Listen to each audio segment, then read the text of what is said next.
Bom dia.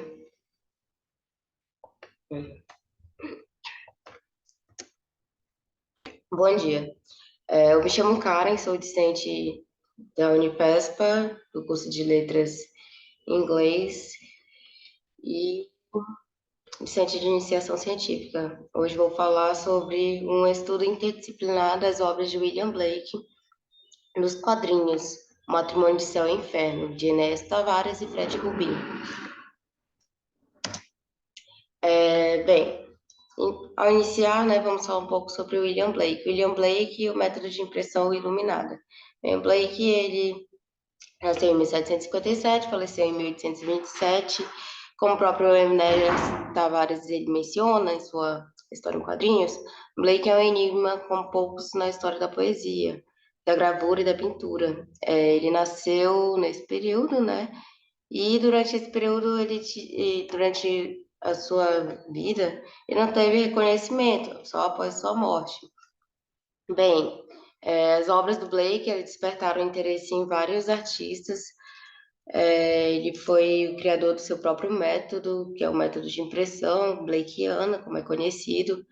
E dessa forma ele fez vários livros, são os livros iluminados. Esses livros iluminados, como estão aqui na imagem, nós podemos ver alguns livros, eles eram feitos em chapa de cobre. Era um método bem singular e ele era feito a partir de 6 passos. Bem, William Blake, O Matrimônio de Céu e Inferno, que é a história em quadrinhos, se trata de uma graphic novel, onde nessa graphic novel há os personagens, né, que possuem os destinos interligados. Na história, o decorrer da história, ela está atrelada às escolhas de vida, ao antagonismo entre erro e acerto, pecado que não é pecado.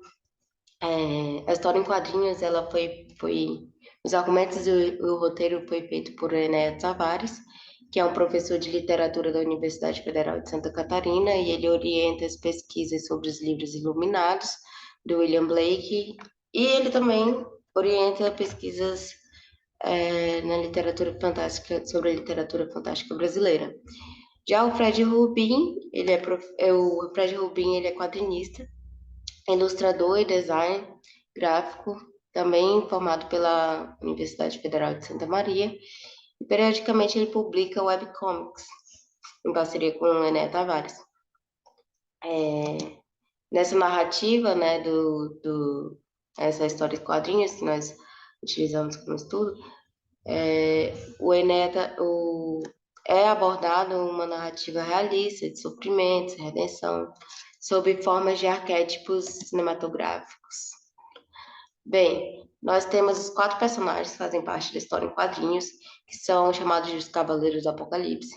Ao lado esquerdo, na primeira linha, nós temos o Santos, que ele é um líder religioso e ao mesmo tempo é corrupto. Ao lado do Santos, nós temos a Dani, que é uma artista traficante. Abaixo, nós temos o Aramante, que é um assassino de aluguel, que trabalha inclusive para o Santos. E ao lado do Aramante nós temos a Verônica, que é uma acompanhante de luxo, mas ao mesmo tempo faz um par romântico com o Aramante. Aqui nós temos a obra original, né, que foi utilizada como referência também para a história em quadrinhos, tanto no título como para a criação de criaturas, que é The Marriage of Heaven and Hell. Nós temos as duas chapas de cobre aqui do William Blake, foi feita pelo William Blake, são algumas das versões. Isso. E aqui nós temos uma das histórias em quadrinhos um dos capítulos que nós fizemos os trabalhos, né, que fala sobre os 6 estágios da técnica iluminada de Blake. Na história em quadrinhos, é perceptível a referência direta aos estágios da técnica iluminada do Blake, como é que ele fazia, né? O processo da obra de arte dele. Também nesses quadrinhos é exposto faz referência direta ao estúdio de gravação e impressão do Blake e também faz referência direta às próprias pinturas do Blake. É,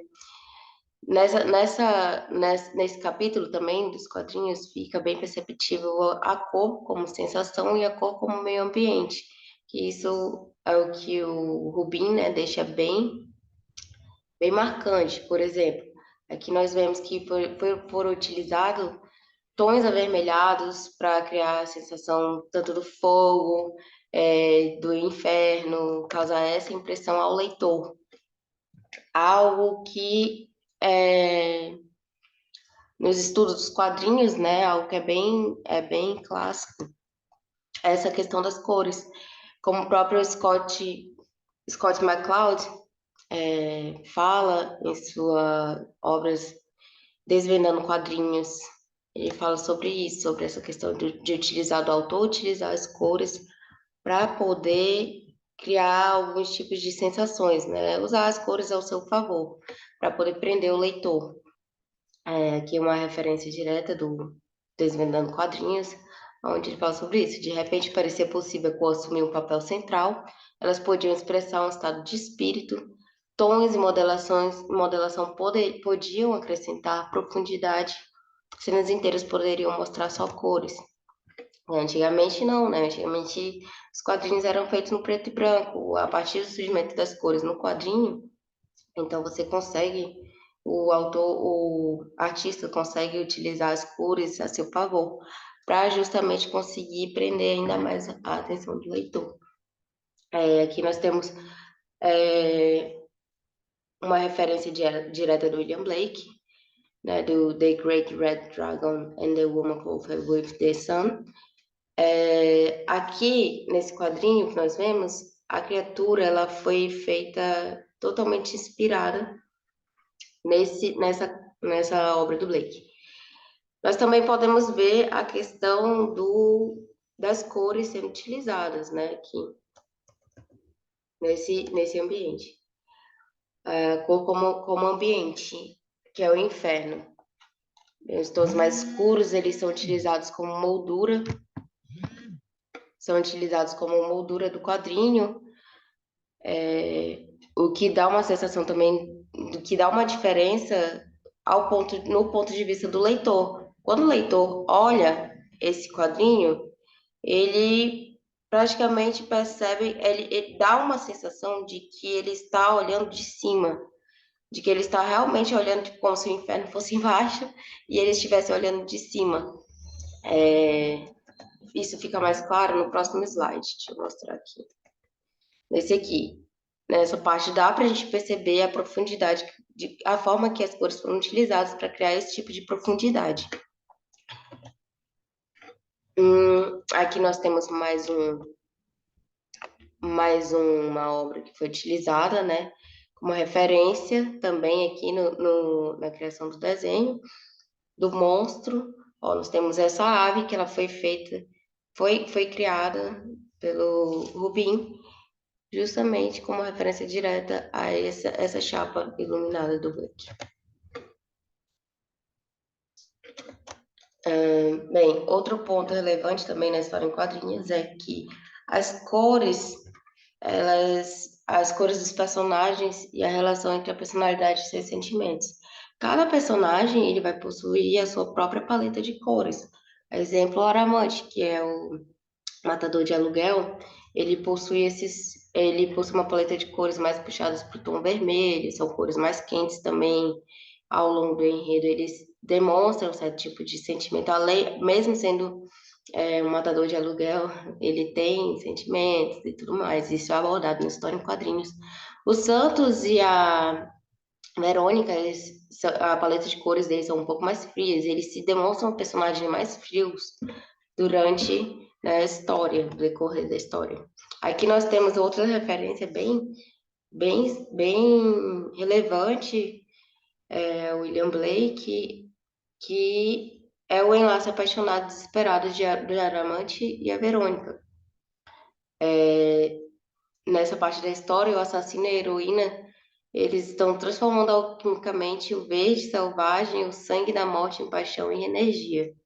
A gente vê mais uma vez as cores, né, presentes e esse entrelaço das cores, o que também faz referência ao The Marriage of Heaven and Hell, do Blake.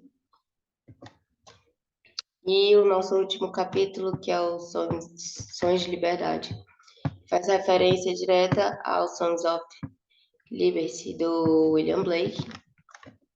E nessa parte do quadrinho, os quadrinhos são feitos, a forma dos quadrinhos, né, já é um pouco mais diferente, ela se torna um pouco mais diferente. O uso dos quadrinhos em corte oblíquo, como é feito, dá uma certa realidade e solidariedade icônica. Eles não são mais só quadros isolados, eles possuem uma arte sequencial oferecida ao leitor, que dá justamente uma sensação de que de que o de que o desse desfecho, né? Ele acaba prendendo o leitor. Você não consegue pular um quadrinho sem ler o anterior. Você começa com essa leitura da direita para a esquerda até da parte superior da página até o final da página. E esse tipo de corte oblíquo é feito justamente, é utilizado dessa forma, justamente para prender o leitor, né? E dar essa interação com a história. Aqui nós falamos um pouco sobre o processo de criação, onde o processo de criação, de acordo com o Scott McCloud, ele é feito a partir de 6 passos, e que são a ideia, objetivo, forma, idioma, estrutura, habilidade da superfície. E esses passos eles são bem presentes na obra, né, do Enéas e do Fred, porque a gente percebe, por exemplo, que a ideia é a releitura dos livros iluminados nos quadrinhos, que foi feito de forma excelente. A forma dos quadrinhos, ela é a história em quadrinhos em si, né? Ela foi feita, a forma dela é a história em quadrinhos. O idioma é em relação à linguagem, né? O que se trata? Os temas cotidianos. Na obra, a linguagem ela é bem contemporânea. Os sofrimentos se tratam de sofrimentos, a redenção dos personagens, a estrutura, ela é também que é bem, fica bem clara na obra, na história em quadrinhos. Se trata da planificação das sequências de pranchas e dos planos de dupla página, que foi a técnica utilizada na história em quadrinhos. Bem, como considerações finais, nós temos que o método de impressão do William Blake foi reinterpretado nesse trabalho em que tanto o roteirista quanto o ilustrador foram muito mais além. O casamento entre o visual e o textual permite ao leitor uma riqueza em referência blakeiana. Cabe ressaltar que essa pesquisa, que trata tanto da literatura inglesa e do diálogo com os quadrinhos, ainda está em andamento. E é isso. Muito obrigada pela atenção de todos. Aqui está o e-mail para dúvidas, né? Para tirar dúvidas. Quem tiver qualquer dúvida em relação a isso, tanta obra que seja, pode entrar em contato. Esse é o meu e-mail. E o de baixo, o Suelen, é o e-mail da minha orientadora. E aqui as nossas referências. Muito obrigada.